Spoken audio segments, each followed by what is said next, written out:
The Lingjiatan relic site in Ma'anshan City, East China's Anhui province, is a Neolithic settlement site dating back 5,300 to 5,800 years, with a total area of about 1.6 million square meters. Since it was discovered in 1985, Lingjiatan has been known for the jade ware unearthed from the site.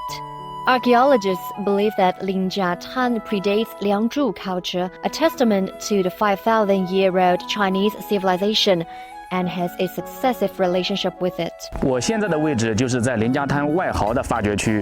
通过发掘，我们了解了该段外壕的宽度和堆积结构，发现在外壕的底部发现有大量的林家滩晚期的陶片。在外壕的南侧呢，就是林家滩的港地。我们对这段港地也进行了解剖。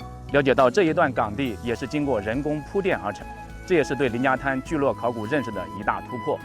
A culture forum on the Neolithic relic site was held in Ma'anshan from May the 6th to the 8th, featuring a display of the latest archaeological findings and discussions on the protection and excavation of the site.